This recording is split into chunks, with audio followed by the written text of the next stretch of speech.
Conversation Inside the Music with Carol Riddick. Conversations Inside the Music, where we discuss the topics you think about when you're chilling with your fuzzy slippers and your onesie. Yeah! Welcome to Conversations Inside the Music with Carol Riddick. What's the deal? Yours truly, the magnificent DJ Jazzy Jeff. Hi, this is Jill Scott, a.k.a. Jilly de Philadelphia. Hey, this is Gerald Beasley. Conversations Inside the Music.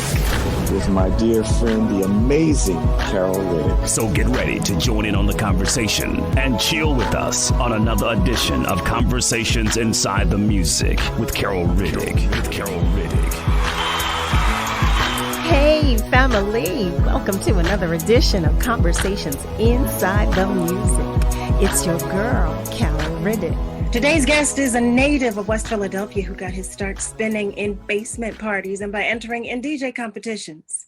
He's toured with just a few heavy hitters, maybe like Kanye West, Common, Jennifer Hudson, and Nas. I mean, that's just to name a few. Most recently, he was opening for none other than the iconic Janet Jackson on her Unbreakable tour. Family, today's guest is none other than DJ Aktive. Well, hello, Mr. Aktive. Or should I say Mr. Aktive? You know, feels so God. formal. Hey, Carol. How you doing, fam? I'm good. I know that sounds so formal, right?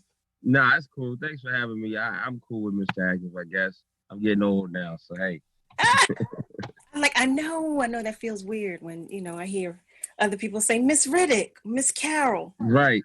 Like, wait, am I there? But what you gonna do? We'll take it. It's respect. It's respect, right? We'll take it. So listen, we are happy to have you today on Conversations Inside the Music, and we just want to pick your brain a little bit, ask you a few things. Okay. So now I mentioned in your introduction that you got your start spinning in basement parties and, entering in DJ competitions. But can you tell us maybe one thing that you wish you had known when you started out? When I started out, I wish I would have known that in this music industry that it's a struggle in this industry. So I wish I would have knew that in the beginning when I first started, because I probably would have prepared financially how I wanted to save my money. But at the time when I first started DJing and I would say touring, and after college, I started touring and I started spending a lot of money on sneakers and stuff like that. Yeah. And so I'm glad. I would like to have been knew that I needed to save my tour money then. So yeah, we all could have had that conversation along. So, I'm glad you said that, because I was going to ask you too, of some challenges you faced. But you know what? That's a recurring conversation that I have with so many industry professionals. Everybody talks about the money they started making when we first came out the gate. Dude, first came out, man, I spent the whole tour check on the road. Listen, I was shipping bags of shoes home from other countries. See what I'm saying? I was buying. You never seen that before. So when you on the tour and you like, damn, this is amazing. I gotta get this. And you probably never seen that type of money, which to me I don't think was a lot of money then. But back then it was a lot of money. It was back then. Right. I was like, oh my God. So we're in other countries and we feel like, wait, I might not ever come back here again. I might not be able to get this in the States, or Absolutely. Yep. So trust me, I understand. So let me ask you this too. Mm-hmm. What's your favorite part about working with other artists? My favorite part about working with other artists is that I get to for me, and working with different band members, I get to create with them, So the rehearsal part, I love the rehearsals. I love coming up with, different little mixes for them, different scratches. They might ask me to do a remix. I like that. I work with a lot of music directors. Shout out to my brother Adam Blackstone. And yes! I love, shout out to Adam, my man Daniel Jones, he's in Texas. So, I love coming up with new creativity with the artists, the beginning stages before the actual show happens. So that's my favorite part. I love that too. Because what I feel like, it's all spirit, but we get to share and learn from one another, Absolutely. So it just makes it better. You know what I mean? Yes. So with that being said, I know that you have a new single out Am I correct about that? Yes, yes, I do. Thank you, Carol. Yeah. It's called The City, featuring Jazzy Jeff. Shout out to the OG Jazzy Jeff. He did some DJing and helped production on there. My man Ivan Barris, Yeah. Ivan, he helped produce with me on the track. Bree Steves from out of Yes. Philadelphia, Atlantic Records artist. Philadelphia Freeway, Philly, and my brother from Chicago, Common. You know what? It don't get no better than that. Let me just tell you, it don't get no better than that. Try to do a nice little collab about each person's city, just representing. So it's a good vibe. It was getting a nice little play on Spotify, and the radio's been showing love, so it's been cool. No, we're happy about that, and all that Philly love too. Listen, we're going to share it, though. We are definitely going to share it, but I wanted to make sure that we let everybody know that it's out there. Yes, The City. Definitely. That's the name of the song. Y'all got that, The City. I want to make sure they know too, because it's got Jeff, Bree Steves, Common, and Philadelphia Freeway, and myself. And co-produced by Ivan Barris. Yes, is that correct? That's correct. Okay, see, look at me. You got it. So, okay, I got one other question about to ask you. What? Let me see. What's a crazy but true, or maybe simply unknown fact about you? What's a crazy, true, unknown fact about me? Some people, you know what? Because shout out to my brother John Barber. We always talk about this. But an unknown fact is that I know how to dance. So I don't ever dance ever. What? But I know how to dance. Yeah. So nobody would never see me dancing. John knows that. Wait, you got me over here laughing. I would never have guessed that. Okay. Yeah, I know how to dance. So I know how to dance, but I never dance. Where nobody gonna see? But that's the known fact. I know how to dance. I used to know how to dance like that. Okay. But let me ask you this. Is there another profession other than the one which you've mastered that you would like to have mastered as well? I went to school for psychology, so.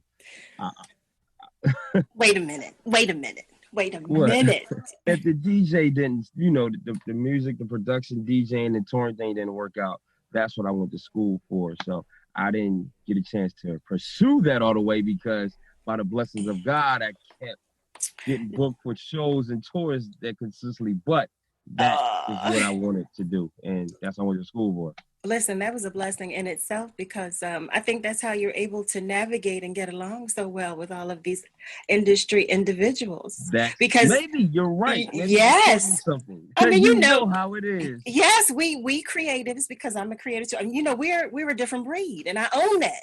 I definitely own that we are a different breed, but you definitely have to know how to ride the wave. You got to know how to navigate us. Ride the wave. Yeah. Carol, I love you. I remember, I don't know if you'll remember this. You and I ran into one another. Well, we always run into one another somewhere, but we ran into one another at a WWE match. Do you remember that? It was money in the bag. Money in the bag. Money in the bag. You remember that? Wow, that's what? Damn. They ain't had that. They haven't had that in a while. Before the pandemic, they ain't had that in a while. I ain't seen the WWE in a minute. No, I agree with that. I agree with that. Yeah. So, okay, now this will be my last question for you today. Yes. Since we're in the midst of these trying times and where everybody's just trying to make $1 out of 15 cents and get to the next day. Absolutely, so much. Tell me the one thing outside of the obvious, like traveling, working, because let me tell you, okay, sidebar. If I was working with Janet, I love me some Janet Jackson, okay? If I was working with Janet, I'd be having some withdrawal right now. I'd be going through withdrawal. But tell me what the one thing is that you miss being able to do now that we're in the midst of creating or in transition to our new normal.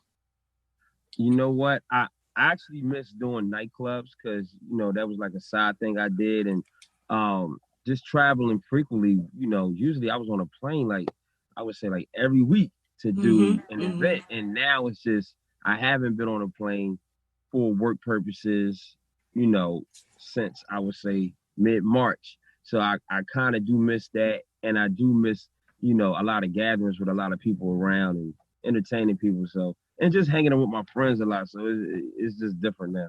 Okay. Yeah, I guess that'd be the obvious because I do miss that too. Although I'm a hermit when I don't have to work. Yeah, you're a hermit. Right? You like quarantine. Yeah. You've been quarantined. Not much has changed for me, but I've been quarantined. Oh, I like to be around a lot of people. See, but in spurts for me. I don't know what that is for me. I get too full with it, and then I gotta just go get in my cave. All right, this is our parting question for Conversations Inside the Music. We like to know who should be on our radar. Is there someone that's on your radar that you feel that we should know, or someone of whom we should be aware?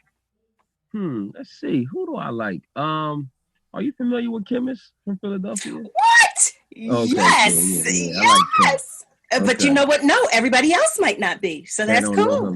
Chemist is dope. He's a great poet. He's a rapper. He plays the guitar, and I really like Chemist. I actually have him on. He's on one of my songs on my DJ album, The Tour, and I think people should really look out for Chemist, man. I think he's like the new Nas / I don't know, Common, Talib Kweli for Philly right now, I would say. So I really like Chemist's vibe.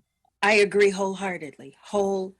That's what I'm talking about. So here in the city of brotherly love and sisterly affection, I like to believe that we like to show love to our own as well as to others. So thank you so much. But thank you for stopping by. Thank you, Carol. Conversations Inside the Music. Thank you so much for having me. All right, fam. Family, that wraps up another edition of Conversations Inside the Music with yours truly, Carol Riddick. Once again, thank you so much for joining the conversations. If you like what you heard, please tell a friend and check out prior interviews on our YouTube and Facebook pages or on any media stream where you typically listen to your podcasts.